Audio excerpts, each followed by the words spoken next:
Hey, hey, hey, everybody.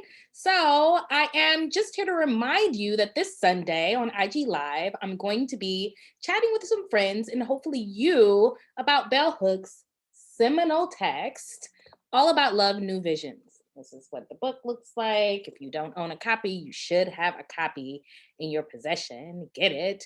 The chat will take place via my IG Live page at Joe Nubian. Will begin at 4 p.m. Central Standard Time. Now, this book was published in 2001. It's like 20 years ago, which blows my mind.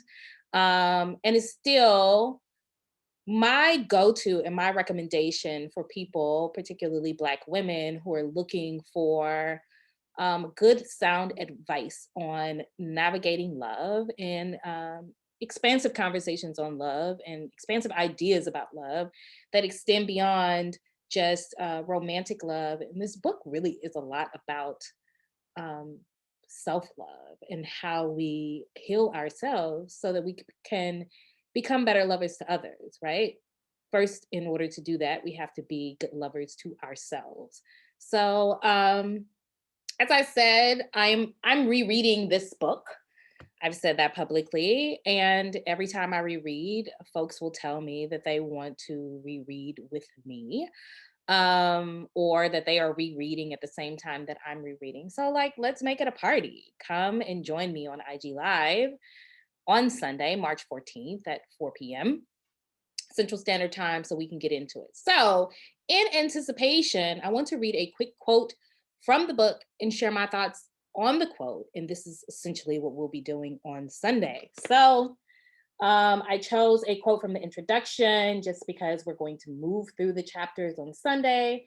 But there is a quote um, that says youth culture today is cynical about love, and that cynicism has come from their pervasive feeling that love cannot be found.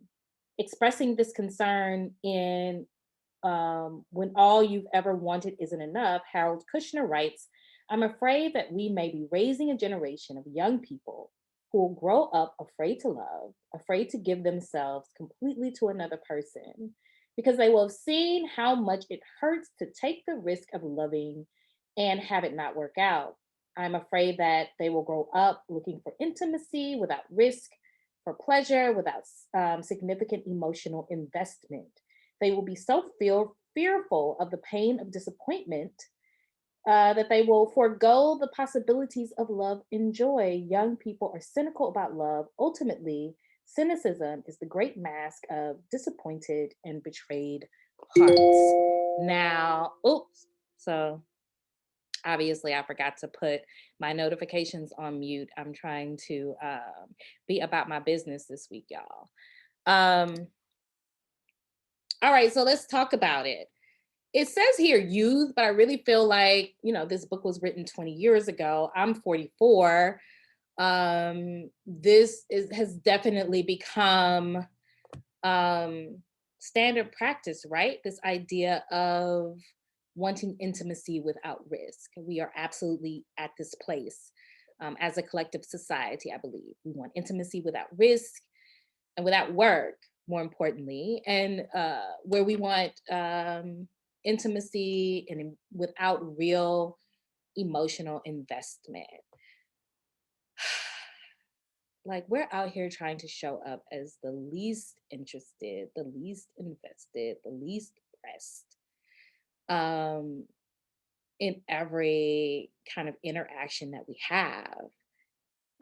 The least in need of love and companionship and care. And we know that that's not true. Like, we know that more than likely this is a trauma response, right? We are responding to past trauma, either our own or, um, what has been modeled for us or what we've seen someone else go through.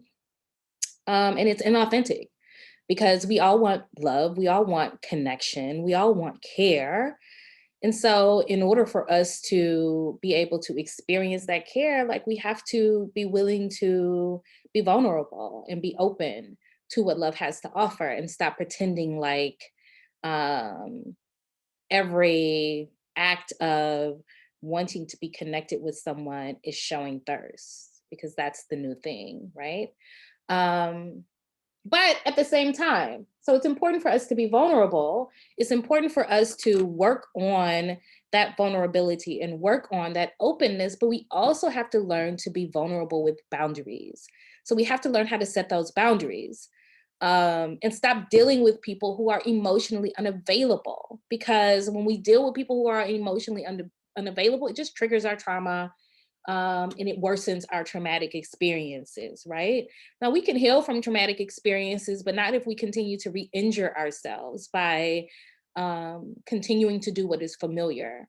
And we'll talk more about, what we learned in our primary relationships and how that relates to all of this. But I think it's important to set boundaries around people who are emotionally unavailable, because in order for us to be loving, in order for us to be vulnerable, in order for us to show up as our best selves as lovers, like, we have to be willing to um let people go who don't help us to feel safe, in order to be that person, in order to be vulnerable, in order to be, caring.